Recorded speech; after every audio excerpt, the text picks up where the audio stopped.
సంవత్సరంలో పండిట్స్ అందరినీ కూడా అప్పటి ప్రభుత్వం అప్గ్రేడేషన్ చేసినప్పుడు అందులో మేము దాదాపు ఒక 1200 మంది పండిట్స్ అందరం కూడా మాకు ప్రమోషన్ రాకుండా ఆగిపోవడం జరిగింది. అప్పటి నుండి మేము డిఈఓ పూల్లో ఉండిపోవడం జరిగింది.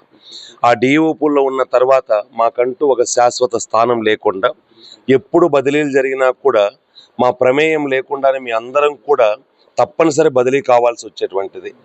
అంతేకాకుండా ఎక్కడ మేము ఎప్పుడు మధ్యలో అయినా కూడా ఏ ఊరికి పొమ్మని చెప్పినా పోవాల్సి వచ్చేటువంటిది, ఏ పాఠశాలకు వెళ్ళమని చెప్పినా కూడా వెళ్ళవలసి వచ్చేటువంటిది. అంతేకాకుండా మాకంటూ ఖచ్చితంగా ఒక ప్రాంతం లేకుండా ప్రతి బదిలీలలో కూడా చాలా తీవ్ర అన్యాయం జరుగుతూ వచ్చింది. మరి గతంలో ఎన్ని సందర్భాల్లో మా గురించి ప్రస్తావించినా కూడా మాకు పూర్తి స్థాయి న్యాయం అయితే జరగలేదు. కానీ ఈ ప్రభుత్వం వచ్చిన తర్వాత ఈ సమస్యను గుర్తించి మా అందరికీ కూడా ముఖ్యంగా ప్రమోషన్ అంటే స్కూల్ అసిస్టెంట్ తెలుగుగా మాకు ప్రమోషన్ ఇప్పించడానికి మన ఎమ్మెల్సీ రాంగోపాల్ రెడ్డి గారు ఇంకా మిగతా ఎమ్మెల్సీలు అందరూ కూడా విద్యాశాఖ మంత్రి గారితో చర్చించి మా అందరికీ కూడా ఒకే ఒక్క జీవోతో ప్రమోషన్లు ఇప్పించడం జరిగింది. దీనివల్ల మాకంటూ ఇప్పుడు ఒక హోదా దక్కింది.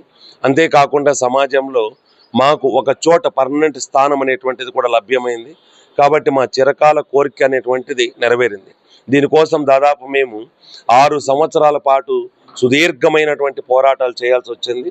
ఆ పోరాటాలన్నిటి ఫలితం తర్వాత ఎమ్మెల్సీ గారి సహకారం ఇవన్నీ ఉండడం వల్ల ఈరోజు మాకు అందరికీ కూడా ప్రమోషన్ దక్కింది. అందుకు గాను మేము రాంగోపాల్ రెడ్డి సార్ గారికి, అదేవిధంగా మిగతా ఎమ్మెల్సీలందరికీ, అదేవిధంగా విద్యాశాఖ మంత్రి లోకేష్ బాబు గారికి, అదేవిధంగా గౌరవ ముఖ్యమంత్రి నారా చంద్రబాబు నాయుడు గారికి అందరికీ మా యొక్క ఈ పండితుల తరపున హృదయపూర్వక కృతజ్ఞతా సుమాంజలు తెలుపుకుంటున్నాం. ఈవో పూల్లో ఉండి చాలా రకాలైన ఇబ్బందులను ఎదుర్కొన్నాం సార్. అదేంటంటే ఒక నిర్దిష్టమైనటువంటి ప్రాంతం కానీ ఒక హోదా కానీ లేకుండా చాలా రకాలైన ఇబ్బందులను ఎదుర్కొన్నాము.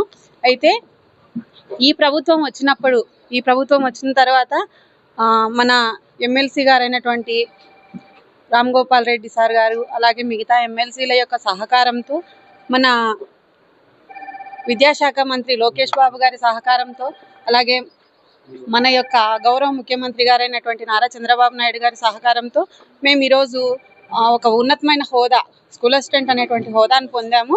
ఆ విధమైనటువంటి హోదా ఇచ్చినందుకు వీరందరికీ మా పండిట్ల తరపున, ముఖ్యంగా మా మహిళా ఉపాధ్యాయుల తరపున ప్రత్యేక కృతజ్ఞతలు తెలియజేసుకుంటున్నాం sir. Thank you. K Kandulavaripalli Chitvelli మండలంలో భాషా ఉపాధ్యాయులు తెలుగుగా పనిచేస్తున్నాను సార్. ఇటీవల 2వ తేదీన మాకు భాషా ఉపాధ్యాయులందరికీ కూడా రాష్ట్రంలో 1207 మందికి రాష్ట్ర ప్రభుత్వం పదోన్నతులు కల్పించి స్కూల్ అసిస్టెంట్ హోదా కల్పించింది సార్. 2019 నుంచి మేము డిఓపుల్లో మగ్గిపోయినాం. ప్రతిసారి ట్రాన్స్ఫర్ జరిగిన ప్రతిసారి మమ్మల్ని బదిలీ చేసేవాళ్ళు. అట్టే సంవత్సరానికి 6 నెలలకు వర్కర్ అసెస్మెంట్ పేరుతో కూడా మమ్మల్ని బదిలీ చేసేవాళ్ళు. దీనివల్ల 6 నెలలకు 3 నెలలకు సంవత్సరానికి వలసల కూలీల మాదిరిగా మమ్మల్ని మార్చేటువంటి పరిస్థితి ఉండేది. ఈ పరిస్థితిలో మేమంతా కూడా భూమిరెడ్డి రాంగోపాల్ రెడ్డికు విన్నవించుకోవడం, ఆయన ప్రభుత్వానికి విన్నవించడం, తక్షణమే మా కోరిక నెరవేర్చడం జరిగింది సార్.